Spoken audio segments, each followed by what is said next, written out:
ذکر کرو یہ تمہیں سکون قلب عطا کرے گا۔ اللہ کا ذکر کرنا اپنی عادت بناؤ، لیکن اللہ کا ذکر کیسے ہے کہ غیر کے تصور سے کٹ کے۔ لیکن یہ یاد رکھیے گا، غیر سے تصور کا مراد غیر کا تصور ہے، مصطفیٰ کا تصور غیر کا تصور نہیں، مصطفیٰ کے تصور سے ہی خدا کا تصور ملتا ہے۔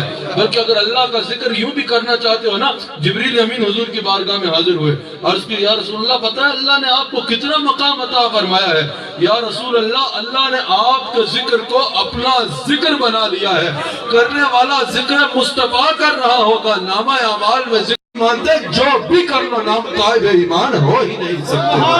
اس سے مراد یہ نہیں کہ صرف ذکر مصطفیٰ کا ذکر نہیں، مصطفیٰ کے ذکر کے بغیر تو کچھ نام اعمال میں مرتب ہوگا ہی نہیں، لیکن کہا کہ اگر دل کا سکون چاہتے ہو تو اللہ کا ذکر کرو، اللہ کا ذکر کرو۔ اللہ کریم نے قرآن کریم میں ارشاد فرمایا، اب اللہ کے ذکر کا اس سے بڑا فائدہ اور کیا بیان کیا جا سکتا ہے؟ کہ اللہ کریم نے ارشاد فرمایا، کر میرے حبیب علیہ السلام کی اتباع کے ذریعے میرا ذکر کر، میری بندگی کر کے، میری عبادت کر کے میرا ذکر کر، مخلوق خدا کی مدد کر کے میرا ذکر کر، گناہوں سے رک کے میرا ذکر کر، برائی سے رک کے میرا ذکر کر، تو فرائض کے ذریعے میرا ذکر کر، میں جود و عطا کے ذریعے تیرا ذکر کروں گا، میں تیرے عطا فرما کے تیرا ذکر کروں گا۔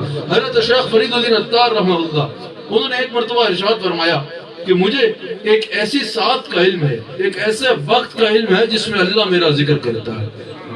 لوگوں نے کہا کہ حضرت یہ بہت بڑی بات آپ نے کر دی، یہ آپ نے کیا فرما دیا کہ ایسی بات کا آپ کو پتہ ہے؟ شکر ہے وہ سوشل میڈیا کا دور نہیں تھا، ورنہ وضاحت کے بغیر فتوے زیادہ لگ جاتے۔ کہا کہ آپ نے یہ کیسی بات کر ڈالی کہ آپ کو ایسے وقت کا علم ہے، ایسی ساتھ کا علم ہے کہ اللہ آپ کا ذکر کرتا ہے۔ آپ نے فرمایا ہاں مجھے ایسے وقت کا پتہ ہے جس میں اللہ میرے ذکر کرتا ہے۔ لوگوں نے کہا حضرت اس کا ثبوت کیا ہے؟ آپ نے فرمایا فَاذْكُرُونِي أَذْكُرْكُمْ، اللہ فرماتا ہے تم میرا ذکر کر میں تیرا ذکر کروں گا۔ جتنی دیر میں اللہ کا ذکر کرتا ہوں مجھے یقین ہوتا ہے کہ اللہ میرا ذکر فرما رہا ہے، مجھے یقین ہوتا ہے کہ اللہ میرا ذکر فرما رہا ہے۔ اللہ اکبر۔ حضرت شیخ ثابت بنانی رحمہ اللہ ارشاد فرماتے ہیں، اس آیت کی تفسیر میں حضرت شیخ ثابت بنانی کا لفظ سنہرے حروف میں لکھے جانے والے ہیں۔ حضرت شیخ ثابت بنانی رحمہ اللہ نے ارشاد فرمایا، اللہ کریم فرماتا ہے تو دنیا میں میرا ذکر کر میں فرشتوں میں تیرا ذکر کروں گا۔ اللہ اکبر۔ تو توبہ استغفار کے ذریعے میرا ذکر کر، میں بخشش و رحمت کے ذریعے، مغفرت کے ذریعے تیرا ذکر کروں گا۔ تو دعا و سوال کر کے میرا ذکر کر، میں جود و عطا کر کے تیرا ذکر کروں گا۔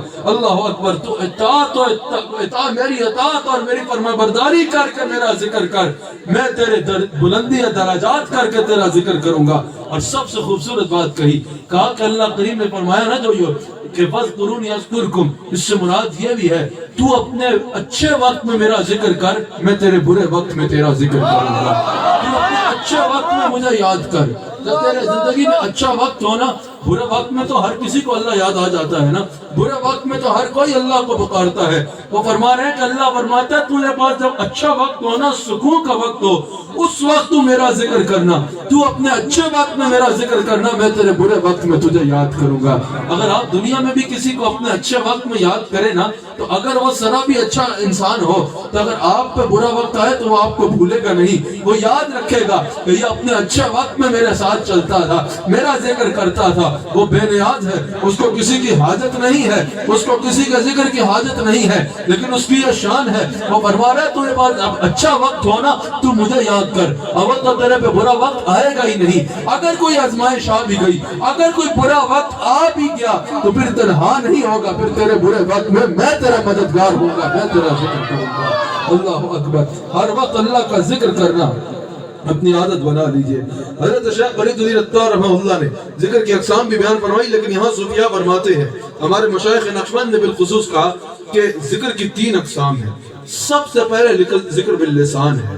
اچھا ہم اسی کو بس ذکر کی آخری منزل سمجھتے ہیں، یہ پہلی منزل ہے، اس سے سفر کا آغاز ہونا ہے۔ ذکر باللسان یعنی انسان زبان سے اللہ کا ذکر کرے۔ پھر کیا کرنا ہے؟ زبان سے ذکر اتنی عادت بنا لینی ہے کہ ذکر بالقلب کی منزل مل جائے، وہ نور دل میں اتر جائے۔ پھر جیسا ہمارے شاعر جس کو بیعت کرتے ہیں، سب سے پہلی تلقین کیا کرتے ہیں کہ ہاتھوں سے کام کرنا، زبان سے باتیں کرنا، لیکن دل کو اللہ کے ذکر میں مصروف رکھنا، یہ ذکر بالقلب ہے۔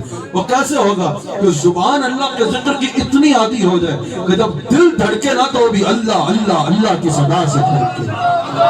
دل اللہ کے ذکر سے آباد ہو جائے. اس سے دل کے ذکر سے مراد کیا ہے کہ دل سے غیر کا تصور نکل جائے, دل پہ نفسانی خواہشات کا قبضہ نہ ہو بلکہ اللہ اور اس کے رسول کے فرمان کا قبضہ ہو. دل انسان کا دل وہی جائے جہاں اللہ اور اس کے رسول نے کہا. اور پھر تو سب سے اونچی منزل ہے وہ ذکر بالجوارح ہے. ذکر بالجوارح ہے کہ انسان کے جسم کا حصہ اللہ کے ذکر میں مصروف ہو جائے. حضرت شیخ فرید الدین عطار فرماتے ہیں کہ تمام اعضاء جسم کا ذکر ہے اور ہر ایک اس میں بدن کو چاہیے کہ اپنے انداز میں ذکر میں مصروف رہے. میں نے اس کے بعد سے 2 احادیث سنانی ہیں, آپ کی بھرپور توجہ درکار ہے. کہا کہ تمام اعضاء جسم کا ذکر ہے. حضرت شیخ فرید الدین عطار رحمہ اللہ ارشاد فرما رہے ہیں اور آپ فرماتے ہیں ہر عضو بدن کو چاہیے کہ اپنے انداز میں ذکر میں مصروف رہے.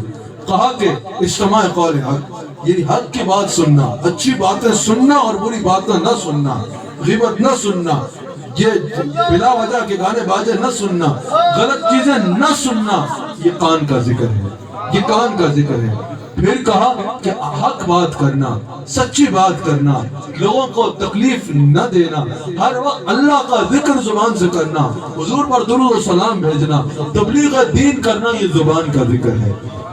اللہ کی قدرت کو دیکھ کے غور و تدبر کرنا اور نیچا رہنا, بد نگاہی نہ کرنا, یہ آنکھ کا ذکر ہے. کہا کہ مظلوم کی مدد کرنا یہ ہاتھ کا ذکر ہے. مساجد کی طرف اور نیک مجالس کی طرف چل کے جانا یہ پاؤں کا ذکر ہے. کہا کہ ہر عضو بدن کا اپنا ذکر ہے اور ہر کو چاہیے کہ اپنے انداز میں اللہ کے ذکر میں مصروف رہے. ہم کہتے ہیں نا کہ بھی نماز پڑھنا چاہتے ہیں غفلت ہو جاتی ہے, اچھے کام کرنا چاہتے ہیں غفلت ہو جاتی ہے, ہم جو ہے وہ برائی سے رکنا چاہتے ہیں لیکن غفلت ہو جاتی ہے. سب سے زیادہ کہا جاتا ہے بھی نماز پڑھنا تو چاہتے ہیں لیکن غفلت ہو جاتی ہے, نہیں پڑھ سکتے. حضرت شیخ اللہ اکبر ہمارے شیخ طریقت, وہ شخصیت جو روحانیت کی دنیا میں ایک مہتاب کی طرح چمک رہے ہیں, جن کی روشنی صرف اپنے دور تک نہیں بلکہ اگلے 1000 سال تک بھی چمکے گی, جنہیں مجدد الفسانی شیخ احمد سرہندی فاروقی کہا جاتا ہے. اللہ اکبر, ہمارے تاجدار, ہمارے بادشاہ, اولیاء کے جماعت کے سلطان, اللہ اکبر, حضرت شیخ احمد سرہندی فاروقی, حضرت مجدد الفسانی رحمہ اللہ ارشاد فرماتے ہیں حقیقت الذکر رفع الغفلہ, ذکر کی حقیقت یہ ہے کہ ذکر انسان سے غفلت کو دور کر دیتا ہے. ذکر کرنے سے غفلت دور ہو جاتی ہے. اگر چاہتے ہو کہ غفلت نہ ہو, اللہ کا ذکر کرنا اپنی عادت بنا لو, غفلت سے بچ جاؤ گے, غفلت سے دور ہو جاؤ گے. اللہ اکبر. مصطفیٰ علیہ السلام ارشاد فرماتے ہیں, حضور قدسی ہے, حضور فرماتے ہیں کہ اللہ نے ارشاد فرمایا جب میرا بندہ میرا ذکر کرتا ہے تو میں اس کے ساتھ ہوتا ہوں. اللہ اکبر. جب انسان کے ساتھ اللہ ہو تو پھر اسے کس کا ڈر, پھر اسے کس کا خوف, پھر اسے کسی اور سہارے کی کیا ضرورت. حضور علیہ السلام کا صدقہ اگر کسی کو اللہ کا سہارا مل جائے, حضور علیہ السلام فرماتے ہیں کہ اللہ نے فرمایا جب کوئی میرا ذکر کرتا ہے تو میں اس کے ساتھ ہوتا ہوں. سمجھ آئی؟ یہ شیخ کا مقصد یہی ہوتا ہے کہ شیخ انسان کو اس منزل پہ فائز کر لے, وہ اس منزل پہ فائز ہوتا ہے کہ اللہ اس کے ساتھ ہو. جب میرا بندہ میرا ذکر کرتا ہے تو میں اس کے ساتھ ہوتا ہوں. جب وہ مجلس میں میرا ذکر کرتا ہے میں اس سے بہتر مجلس میں اس کا ذکر کرتا ہوں. حضور فرماتے ہیں, اللہ فرماتا ہے جب وہ میری طرف 1 قدم آتا ہے میں 10 قدم اس کے قریب ہوتا ہوں. میری طرف وہ چل کے آتا ہے, میری رحمت دھوڑ کے اس کو اپنی آغوش میں لیتی ہے. اللہ اکبر. اور یہاں صوفیہ فرماتے ہیں, یہاں محدثین کہتے ہیں مجلس میں ذکر سے مراد ذکر بالجہر ہے. جب مجلس میں ذکر کرے گا تو ذکر خفی کا تو دوسرے کو پتہ نہیں چلے گا, ذکر خفی بھی صحیح ہے. اچھا اس کو جھگڑا نہیں کرنا چاہیے کہ ذکر کوئی, اس کو بھی لوگوں نے جھگڑا بنا لیا, بھائی ذکر خفی کرے یا ذکر بالجہر کرے. بھائی ذکر خفی بھی اللہ کا ذکر ہے, ذکر بالجہر بھی اللہ کا ذکر ہے. جس کو وہ کر کے اللہ کا قرب محسوس ہو وہ کر لے, جس کو ذکر بالجہر سے محسوس ہو وہ کر لے. جھگڑے کی کیا بات ہے؟ دونوں صوفیات سے ثابت ہے, دونوں سلاسل سے ثابت ہے, دونوں صوفیات سے ثابت ہے. ذکر بالجہر, اب مثال کے طور پہ حضرت شاہ نقشبند سلطان العارفین, سلطان العارفین, سلطان العارفین حضرت بہاؤالدین نقشبند رحمہ اللہ, آپ ذکر بالخفی فرماتے تھے. اور آپ کے شیخ حضرت امیر قلار رحمہ اللہ, آپ ذکر بالجہر فرماتے تھے. یہ کوئی جھگڑے کی بات نہیں ہے. جس کو جس انداز میں قرب الہی محسوس ہو وہ اس طرح ذکر کرے. ذکر کرنا مقصد ہے, خفی کرو یا ذکر بالجہر کرو, اس پہ جھگڑا مت کرو. لیکن کہا کہ یہ مجلس کا ذکر ہے نا, اس سے مراد ذکر بالجہر ہے, اس سے مراد. اللہ اکبر. بخاری میں موجود ہے, یہ صحیح بخاری میں موجود ہے. حضرت عباس کہتے ہیں کہ حضرت ابن عباس کہتے ہیں کہ جب حضور علیہ السلام مسجد نبی شریف میں نماز پڑھا لیتے تھے نا تو صحابہ اتنی اونچی آواز میں ذکر کرتے تھے کہ میرے گھر تک آواز آتی تھی. یہ بخاری میں موجود ہے. حضور جب نماز پڑھا لیتے تھے صحابہ اس قدر اونچی آواز میں ذکر کرتے تھے کہ وہ کہتے ہیں کہ میرے گھر تک آواز آتی تھی. اس آواز کے ذریعے، یہ بخاری میں موجود ہے، اس آواز کے ذریعے مجھے پتا چل جاتا کہ مسجد نبوی میں نماز ہو چکی ہے. اب مجھے بتائیے ذکر خفی کی آواز گھر جائے گی؟ ذکر خفی کی آواز تو گھر نہیں جائے گی نا. تو پتا چلا کہ حضور کی مجلس میں، یہ بخاری بتا رہی ہے، حضور کی مجلس میں، چلو ذکر میں جہر کا الفاظ اگر نہیں بھی ہے تو یہ تو ہے نا کہ حضرت ابن عباس کہتے ہیں میں گھر میں ذکر کی آواز سنتا تھا ہر نماز کے بعد، اور اس سے پتا چلتا تھا کہ نماز ہو چکی ہے. تو بتائیے کیا ذکر خفی کی آواز گھر جائے گی؟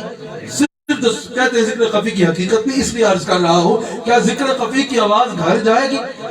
نہیں جائے گی. پتہ چلا کہ حضور کی مجلس میں، حضور کی مجلس میں ہر نماز کے بعد ذکر میں جہر اونچی آواز میں ذکر ہوتا تھا جس کی آواز مدینہ منورہ میں گونجا کرتی تھی. یہ ذکر میں جہر کا ثبوت ہے الحمدللہ. حضور علیہ السلام ارشاد فرماتے ہیں کہ اللہ کے کچھ فرشتے ہیں، انہی دو حدیث جن پہ میں نے کہا تھا میں نے بات کو ختم کرنا ہے، وہ اللہ کے فرشتے ہیں جو زمین پہ چکر لگاتے ہیں، اور ان کی ڈیوٹی کیا ہے کہ وہ زمین پہ ڈھونڈتے ہیں کہ اللہ کا ذکر کہاں ہو رہا ہے.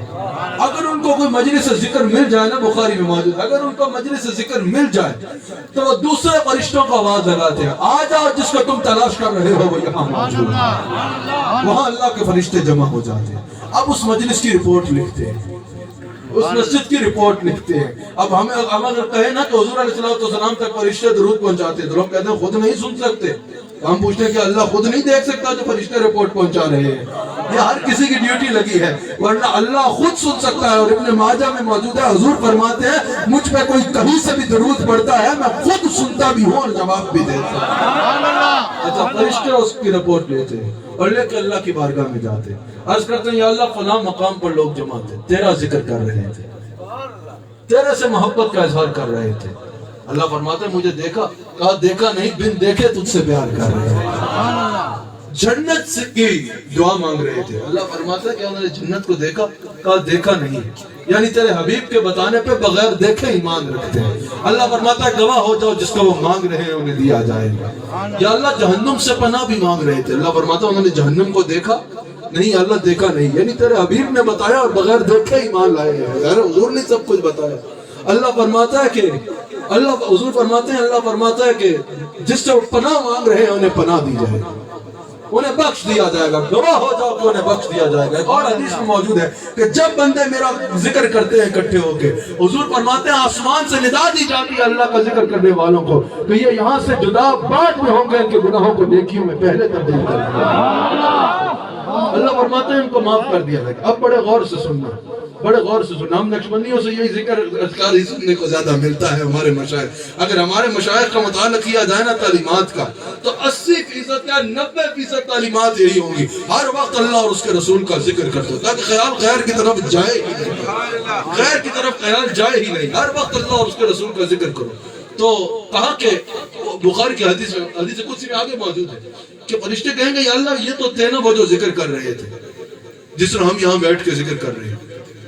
اب فرشتے عرض کرتے ہیں کہ یا اللہ ایک بندہ گزر رہا تھا وہاں سے، ویسے تماشا دیکھنے کھڑا ہو گیا، ذکر کے لیے کھڑا نہیں ہوا. جیسے ہم یہاں ذکر کر رہے ہیں، کوئی باہر سے گزر رہا ہو، کھڑا ہو کے دیکھ رہا ہو کہ یہ کر کیا رہے ہیں، یہ کیسے ذکر کر رہے ہیں. یا مجلس میں کسی سے کام ہو، اس کا انتظار کر رہا ہو، ویسے ہی کھڑا ہو جائے. سمجھ آئی؟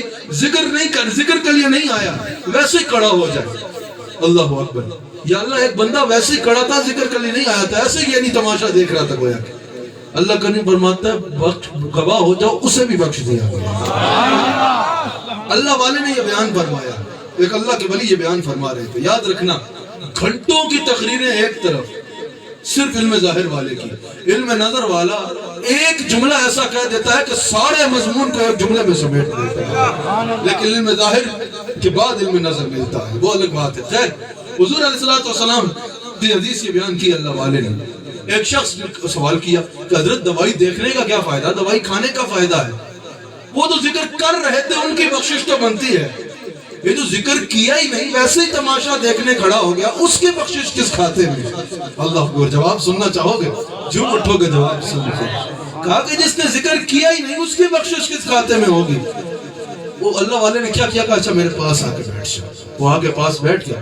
اللہ والے نے اپنے خادم کو کہا مجھے پنکھے سے ہوا دو. خادم اٹھا اور پنکھا جھولنا شروع ہو گیا. اللہ والے نے پوچھا تجھے ہوا آ رہی ہے؟ کہا بالکل آ رہی ہے، بڑی مزیدار ہوا آ رہی ہے. کہا کہ خادم میرا پنکھا مجھے جھول رہا ہے، ہوا تجھے کیوں آ رہی ہے؟ کہا حضور آپ کے پاس بیٹھا ہوں. آپ نے فرمایا جب پنکھا اتنا فیاض ہے کہ پاس والے کو خالی نہیں چھوڑتا تو تم نے اللہ کی رحمت کو کیا سمجھ رکھا؟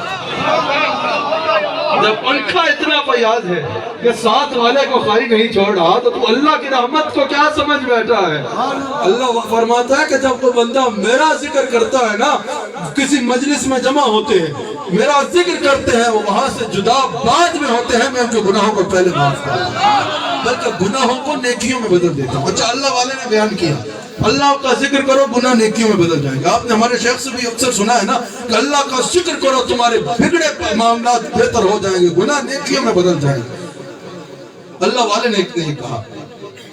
حضرت ابو الحسن فرقانی رحمہ اللہ کی بارگاہ میں بولی سینہ ہے، تو حضرت ابو الحسن فرقانی رحمہ اللہ نے یہ کہا کہ اللہ کا ذکر کو گناہ نیکیوں میں بدل جائیں. بولی سینہ نے کہا یہ کیسی بات ہے؟ ایک خالی نام لینے سے گناہ نیکیوں میں بدل جائیں گے، یہ کیسے ممکن ہے؟ آپ نے فرمایا بولی سینہ کو گدھے بیٹھ جائے. اس کے چہرے کا رنگ بدل گیا. اس نے کہا میرے علم کا اتنا وہ، میں بولی سینہ آپ نے مجھے گدھا کہہ دیا. اللہ والے نے کہا حضرت ابو الحسن فرقانی نے کہا معاف کرنا، میرا مقصد تمہیں تکلیف دینا نہیں تھا، بس سمجھانا تھا کہ اگر گدھے کے نام میں اتنی تاثیر ہے کہ تمہارے چہرے کا رنگ بدل دیا تو اللہ کے نام میں اتنی تاثیر نہیں ہوگی کہ گناہوں کو نیکیوں میں بدل کے نام میں اتنی تاثیر نہیں ہوگی. اللہ کا ذکر کرو تمہارے گناہ نیکیوں میں بدل جائیں گے. اس حدیث میں اختتام حضور فرماتے ہیں جس کو تین چیزیں مل گئی نا اس کو ہر خیر مل گئی. ہر خیر مل گئی جس کو تین چیزیں مل گئی. سب سے پہلی چیز قلبا شاکرا، شکر کرنے والا. سب سے پہلی چیز قلبا شاکرا، لسانا ذاکرا. سب سے پہلی چیز ذکر کرنے والی زبان. ذکر کرنے والی زبان جس کو مل گئی نا وہ ہر خیر پا گیا. پھر قلبا شاکرا، شکر کرنے والا دل جسے مل گیا. اس میں صرف ایک حدیث سنا دیتا ہوں. حضور نے فرمایا جس کو نعمت ملی اور نعمت کے ساتھ شکر کی توفیق مل گئی وہ نعمت کے اضافے سے کبھی محروم نہیں ہوگا، کبھی نعمت کے اضافے سے محروم نہیں ہوگا. وہ اللہ بھی فرماتا ہے نا ان شکرتم لازیدنکم، تم میرا شکر کرو میں تمہیں اور عطا فرماؤں گا. اللہ کا شکر کرو تو نعمتوں میں اضافہ ہوگا. لسانا ذاکرا، قلبا شاکرا. اور تیسرا حضور علیہ السلام نے فرمایا جس کو تابعدار بیوی مل گئی، اللہ تعالیٰ صبر کرنے والا بدن مل گیا. چار چیزیں عطا فرمائی، صبر کرنے والا بدن مل گیا. اور پھر چوتھی چیز حضور نے فرمائی جس تابعدار بیوی مل گئی وہ ہر خیر پا گیا. اللہ قریب ہم سب کو یہ تمام نعمتیں نصیب فرمائے اور ہاں نصیب فرمائے. اللہ قریب ہم سب کا حامی و ناصر ہو. حضور علیہ السلام کا نام خلال و وفادار رکھا.